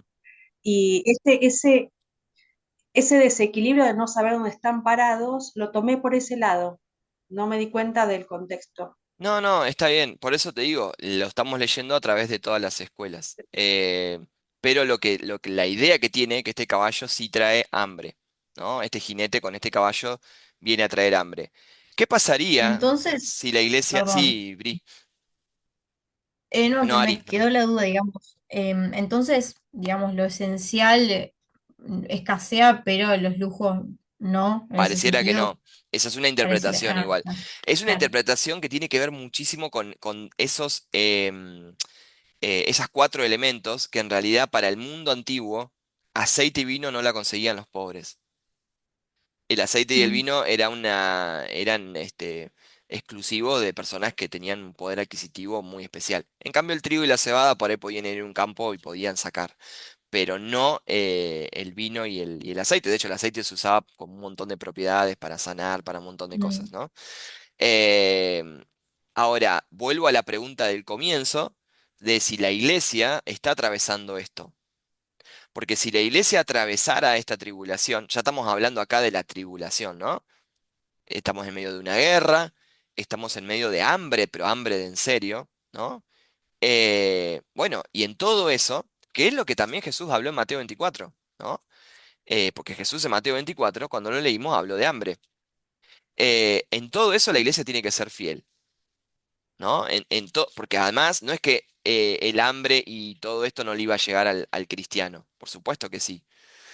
Fíjense, vuelvo a Mateo 24 y dice, em, rumores de guerra, se levantará nación contra nación, reino contra reino, pestes y hambres, ¿sí? Jesús habla de Mm. pestes y de hambre, ¿no? Entonces, en medio de todo eso, Jesús dice que tenemos que perseverar hasta el fin y el que persevera hasta el fin ese será salvo. Bueno, el hambre hoy sigue siendo eh, algo que sacude al mundo, independientemente de partidos políticos ni nada de todo eso. El hambre es algo que se ve y se ve en gran manera, ¿no? Eh, de hecho, ahora me cambiaron la parada del colectivo del Costera y ahora la parada del colectivo está justo al frente de la villa frente a Mm. Retiro. Y wow. es fuerte, ¿no? Porque vos estás esperando el colectivo y hay personas que están en medio de nosotros pidiendo que hoy había una señora, un chico que no tengo para comer, no tengo nada, no. Este, y uno también como cristiano, es decir, ¿cómo respondemos ante el hambre generalizado, ¿no? ¿Cómo respondemos? eh, eh, no voy a meterme en este tema porque nos va a llevar mucho tiempo y no tiene, para hoy no tiene sentido, capaz que para otra charla así. La iglesia en la Primera Guerra Mundial se ocupó tanto de la crisis generalizada que trajo la guerra, ¿no? Con hambres, con las madres que tenían a sus hijos que se iban a la guerra, las esposas que perdían a sus maridos. Fue tanto el dolor que trajo esta guerra, ¿no? De hecho, la Primera Guerra es casi tan sangrienta que la Segunda, que la iglesia lo único que pudo hacer es estar afuera curando y vendando y alimentando ¿no? Ahí hay una crítica porque dice, bueno, la iglesia salió tanto hacia afuera que se olvidó hacia adentro. Bueno, pero el tema es que hoy a veces estamos tanto hacia adentro que nos olvidamos de ir hacia afuera. Pero es muy interesante. Yo tengo un libro que si a alguien le interesa se los puedo pasar, ¿no? De los cristianos en medio de la guerra. Wow, y hay testimonios re fuertes, ¿no? De cristianos que, bueno, en la Segunda Guerra Mundial, ¿cuántos, Bonhoeffer, por ejemplo, ¿no?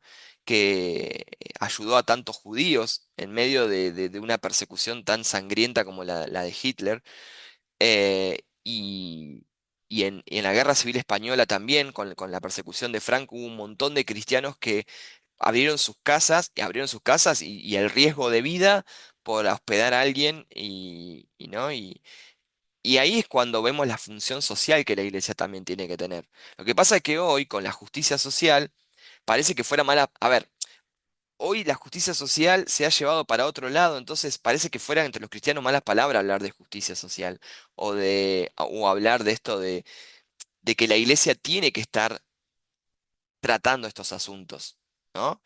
Eh, la iglesia tiene que estar en la sociedad.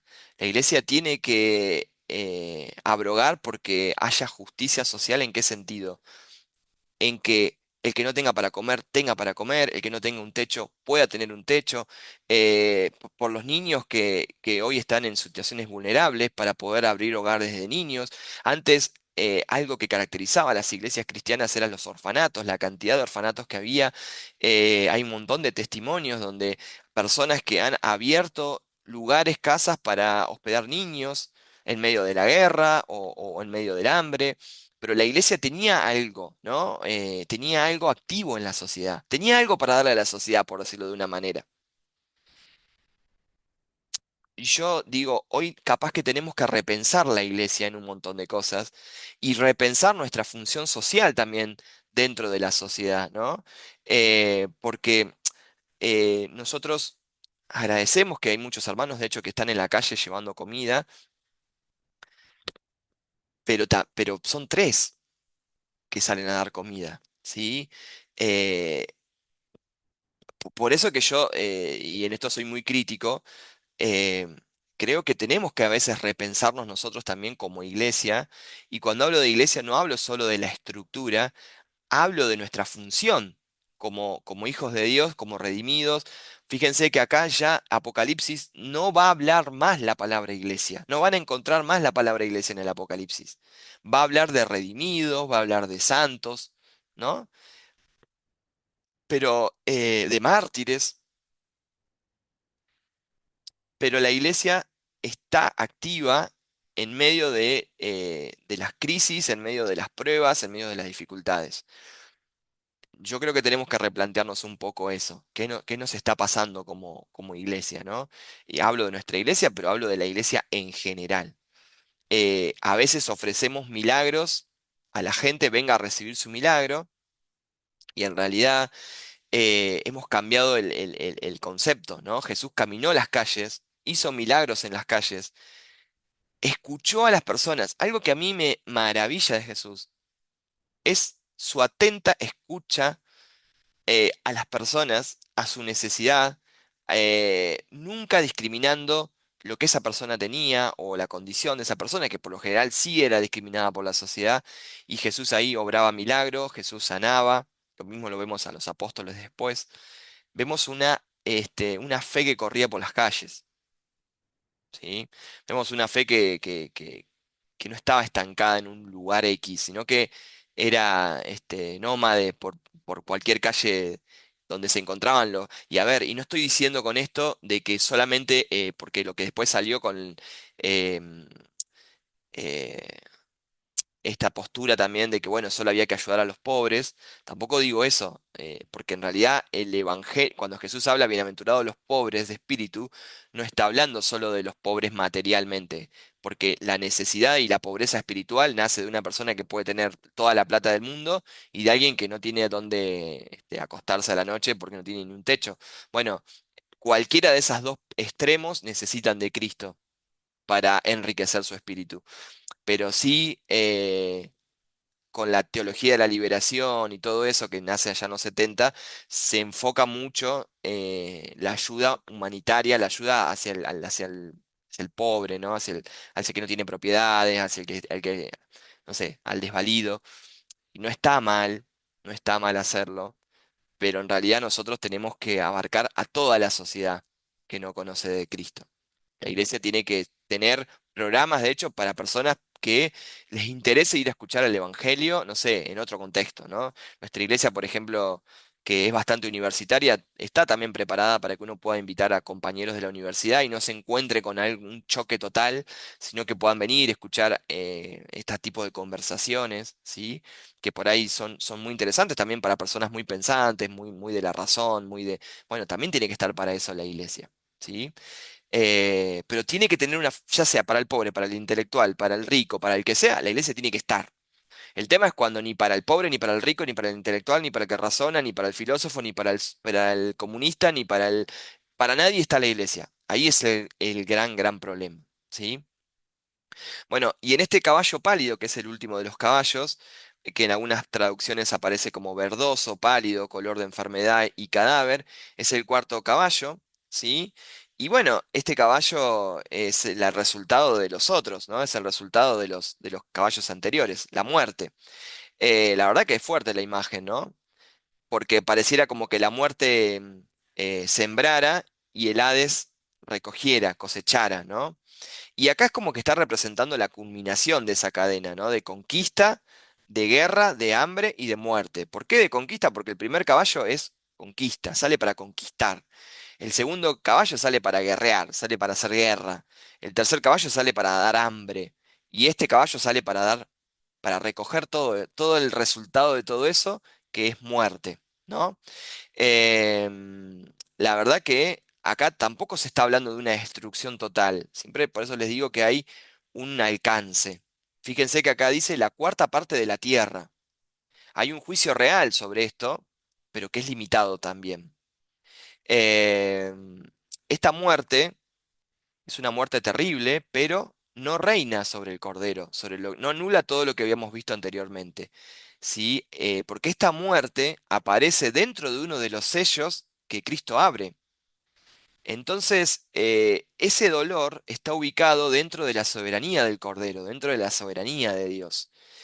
Yo he visto muchas personas con mucho temor a la muerte, pero muchos cristianos también con temor a la muerte, ¿no?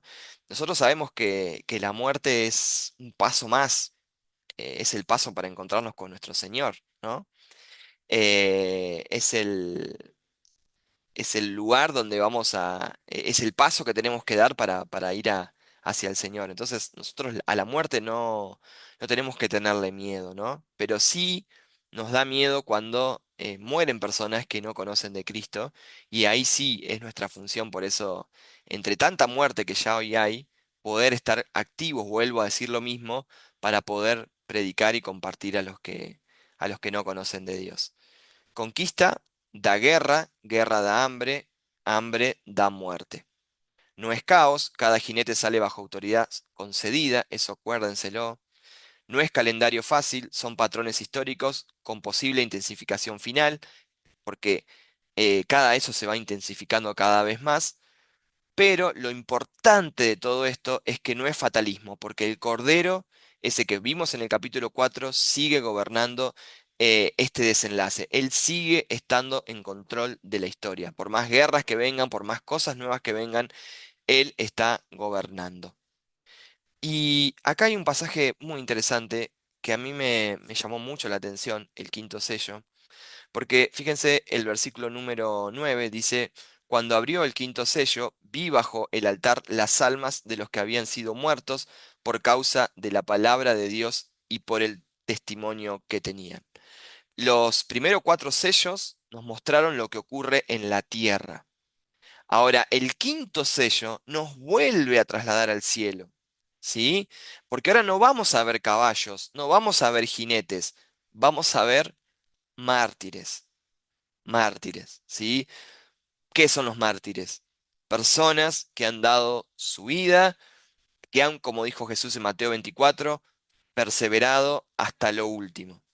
Eh, por lo tanto, hay algo, hay un cambio importante en esto, ¿no? Porque lo que Apocalipsis nos viene revelando no es solamente el juicio sobre el mundo, sino la memoria de Dios sobre sus testigos.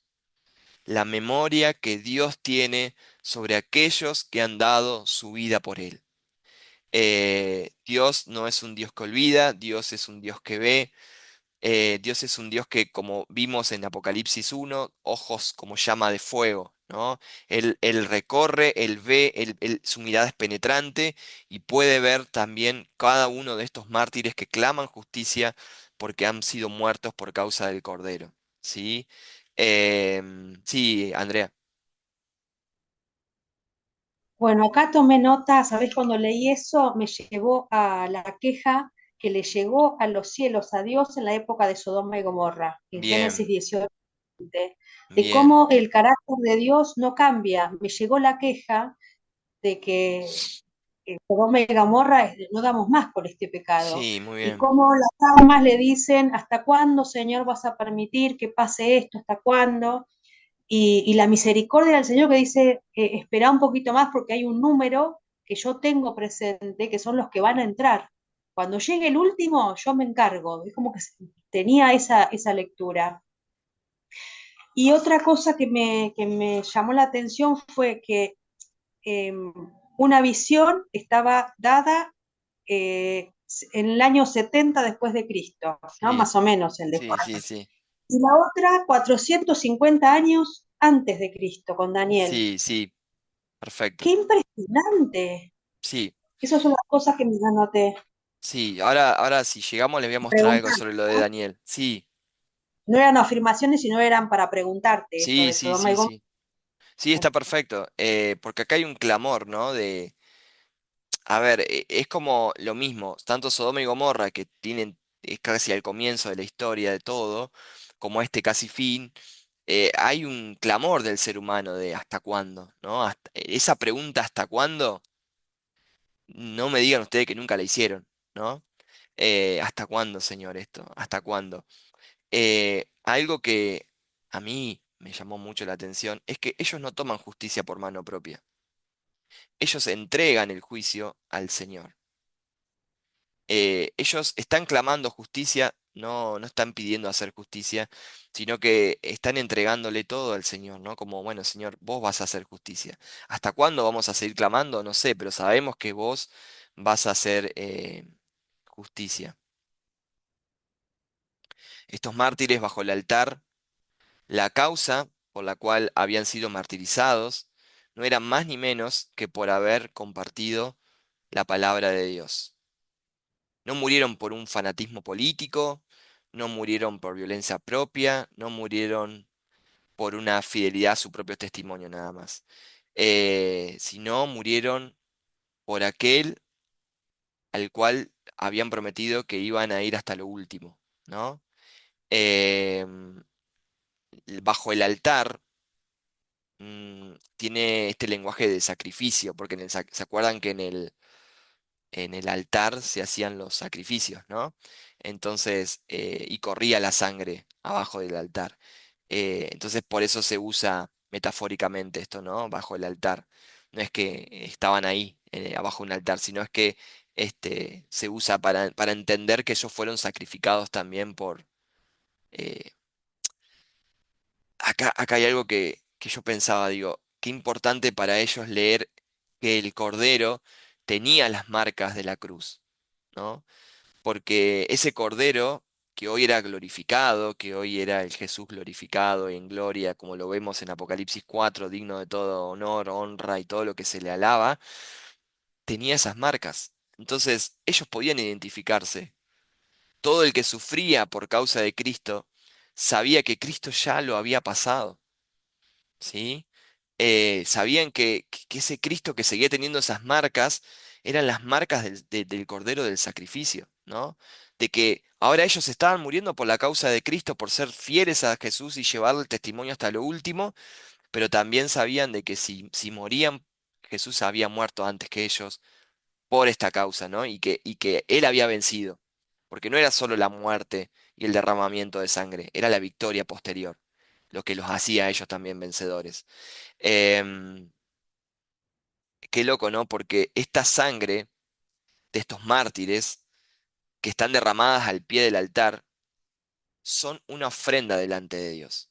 Por eso tiene importancia esto de bajo el altar, ¿no? El altar como símbolo de sacrificio y de ofrenda delante de Dios. O sea que la vida que ellos habían dado por Dios era una ofrenda delante de Dios, ¿no? Qué importante, ¿no? Por eso cuando nosotros tenemos el concepto de lo que es la ofrenda, ¿no? Como, bueno, Señor, esto es para vos, esto lo aparto para vos, que sea una ofrenda delante de Dios bueno, acá hay sangre, ¿no? Em, Creo que esto de perseverar hasta lo último es, Señor, ¿hasta dónde te voy a dar mi vida? ¿No? Y vuelvo al comienzo, a veces nos cuesta darle tiempo, a veces nos cuesta darle eh, pero no tiempo porque lo tengo que pasar, tiempo de calidad con el Señor, tiempo de comunión con Él, tiempo donde yo tengo hambre y necesidad de buscarlo. Jesús no es un concepto de un domingo a la mañana. Para estos hermanos Jesús no era un concepto de domingo. Jesús era el respirar, era la vida, era lo único que ellos sentían que tenía valor en sus vidas y que no tenían problema en dar sus vidas por este Jesús. Este clamor de hasta cuándo no es un clamor de incredulidad, ¿sí? Porque puede parecer eso, ¿no? Pero en realidad es, es una fe que ellos tenían que sabe que Dios es justo y por eso es la pregunta, ¿cuándo, Señor, va a venir tu justicia sobre nosotros? Y fíjense que la respuesta del Señor o la respuesta del cielo tiene dos partes. Por un lado, las vestiduras blancas y por otro lado, el reposo.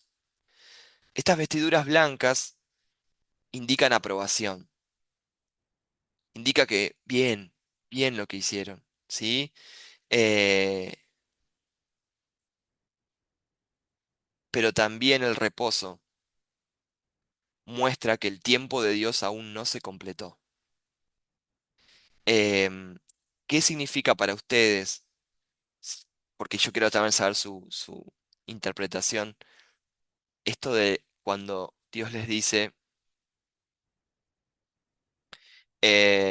descansen todavía un poco de tiempo hasta que se completen el número de sus consiervos y sus hermanos, que también han de ser muertos como ellos. A ver, quiero escucharlos. Pienso en su soberanía. Les recuerda que él tiene el control. Mm, bien.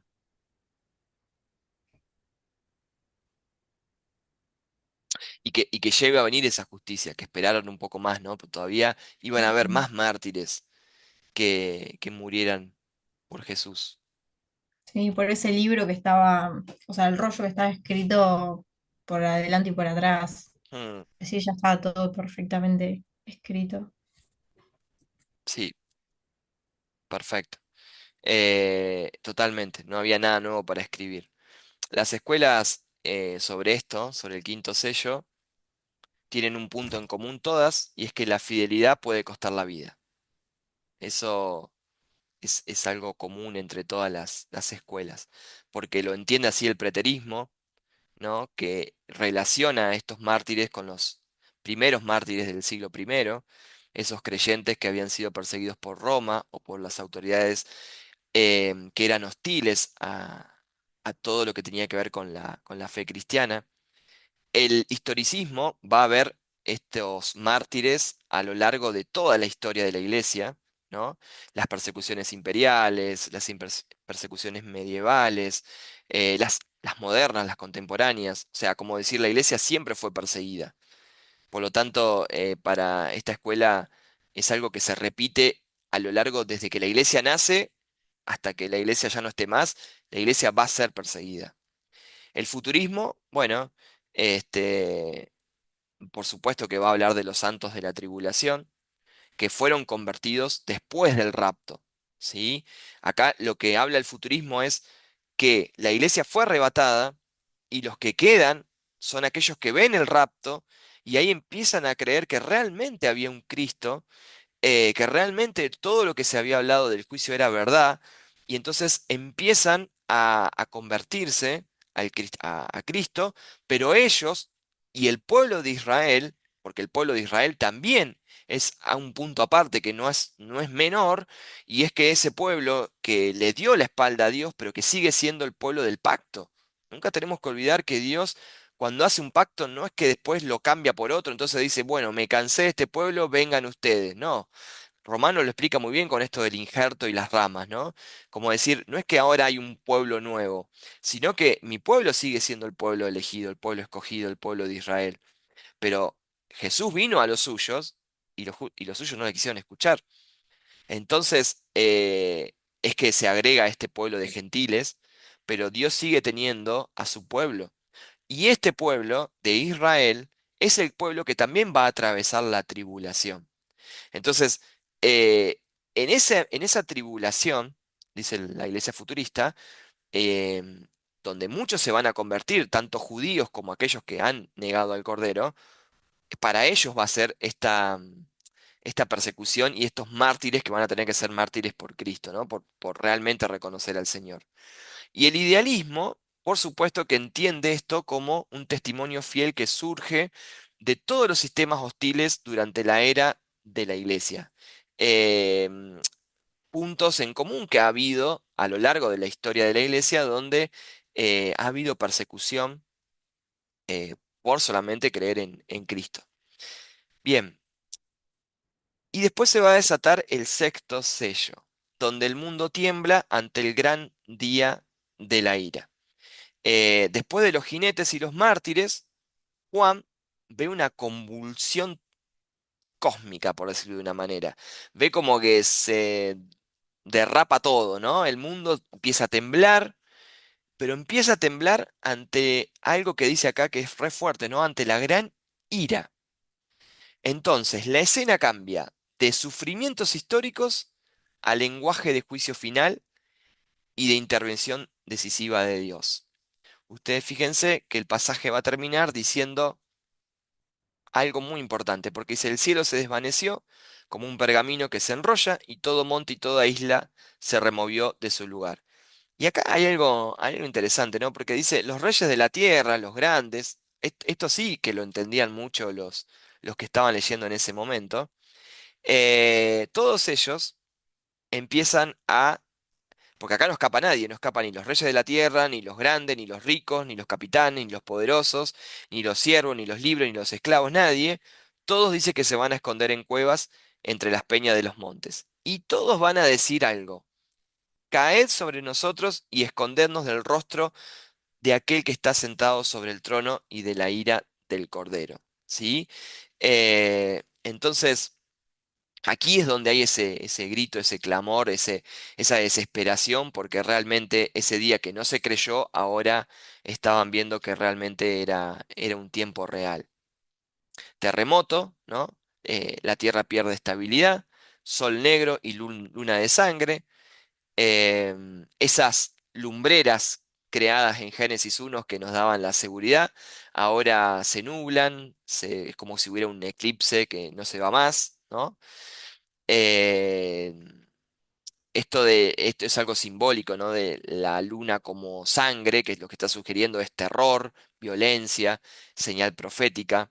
Las estrellas que caen, ¿sí? Em, y esos poderes que parecían intocables, hoy están todos escondidos, ¿no? En las cuevas, clamando. Y eso para los hermanos del primer siglo también era muy importante, ¿no? Porque decir, hoy nosotros no valemos nada, los que tienen el poder son estos grandes, pero aún ante el Cordero y ante el juicio de Dios, esos grandes hoy no son nada, se están escondidos pidiendo clamor. Em, Bien, acá hay cosas simbólicas y cosas literales, ¿no? Hay lenguaje profético y también hay cosas que tienen que ver con Isaías, con Joel, con otros profetas, por ejemplo, esto del oscurecimiento de la luna, del sol, para anunciar juicio sobre naciones, eso ya lo habíamos visto nosotros también en algunos libros del Antiguo Testamento. Por eso que acá se trae algo que también es del Antiguo Testamento, ¿no? Pero bueno, la pregunta final del capítulo, ¿no? Ha llegado el gran día de la ira de ellos. ¿Y quién podrá sostenerse en pie? ¿No? Qué pregunta la final, ¿no? ¿Quién podrá sostenerse en pie cuando venga este día del juicio? Estos 7 grupos que muestra, ¿no? De humanos, que son los reyes, que son los grandes ricos, que son los capitanes, que son los poderosos, los esclavos y los libres. O sea, lo que está mostrando acá es toda escala social, ¿no? Lo que está haciendo acá es una representación del siglo I con su escalafón social del momento. ¿Quiénes eran los más importantes? Los reyes. ¿Quiénes eran los más bajos de todo el escalafón y que se sostenía la pirámide allá abajo? Los esclavos. Era muy clara esa pirámide. Bueno, acá está mostrando que en realidad no hay jerarquía social que escape a este juicio. No, no hay nadie que pueda comprar con todo el dinero del mundo que tenga ningún refugio. No puede, no puede, no hay manera que el juicio de Dios, lo que está hablando es algo tal vez simbólico, pero lo que está diciendo es, el juicio está llegando y está visto por todos. Por lo tanto, todo aquel que tenía todo poder no puede usar ese poder para comprar nada para ese momento, ¿sí? Todos están temblando, eso es lo que está diciendo. La humanidad está pidiendo montes y peñas que caigan sobre ellos, es lo que dice el versículo número 16, ¿sí? Esto es lo que está diciendo, lo que está describiendo con esa imagen, es que están pidiendo en una total desesperación que prefieren ser aplastados antes que enfrentar al rostro del que está sentado en el trono y de la ira del Cordero, de la ira del Cordero. Ese Cordero que en el Evangelio se nos es presentado como un Cordero manso, como un Cordero inmolado, como un Cordero redentor, pero también es juez. ¿Sí? Rechazar al Cordero como Salvador significa enfrentarlo como juez. Es una definición fuertísima. Si yo rechazo al Cordero como mi Salvador, mañana lo voy a tener que enfrentar como juez. ¿Se entiende esto? Vuelvo a lo mismo, nos da responsabilidad como iglesia. Nosotros queremos que todos lo puedan enfrentar como Salvador, no como juez. Entonces, nuestra responsabilidad es seguir predicando el Evangelio. Yo creo que cuando cualquier hermano del siglo I leyó Apocalipsis, leyó esto que estamos leyendo nosotros, no le quedó otra que, aún en medio de la persecución, salir a hablar de que hay un juicio, de que hay algo que viene y que, a ver, Isaías lo dice muy claramente, ¿no? Buscar a Dios mientras pueda ser hallado. Buscar a Dios mientras pueda ser hallado. Ese es el momento de buscar a Dios. Em, Creo que termina muy fuerte este pasaje. La primer siglo, las iglesias originales debían entender el mensaje. Historia, los jinetes Familia, pues expresan somos todas mujeres, ¿no? Las compañeras. realidades repetidas. Consumación, habrá intensificación final del juicio. El texto forma perseverancia bajo presión. Bien, finalizamos acá. ¿Sabes qué me llamó la atención? Sí, se te corta. Que Ahí está. cuando pedían que se les cayera encima y que los escondieran de la ira, no clamaban por arrepentimiento, sino para esconderse. Eso me llamó la Mm, atención. sí, Se podían haber acordado de que o les fue conocido el Evangelio, o les fue notificado, pero ninguno eh, pidió por misericordia. Y otra cosa que me llamó la atención fue la respuesta de Dios también en Josué 10:11, cómo sale, mm, cómo le manda se me del corta. cielo. A mí- a- ¿Usted la escucha bien, Andrea? A mí se me corta, pero no sé si es a mí solo. Sí, a mí también se me está cortando. Ayuda ¿Se les corta? con piedras, con cosas de afuera, como, a ver ahí, Sí, ahí se tengo escucha un buena poco señal, mejor. mejor, Sí, ahí un poquito mejor. a ver ahí. Sí, ahí sí. Ahí se te escucha. Cómo Dios actúa usando la naturaleza en rescate de sus hijos. El caso de Josué, que 10:11, que le manda las piedras desde el cielo para ayudarlo en su rescate. Mm, Y eso me llamó la atención, cómo Dios siempre obra de la misma manera en auxilio.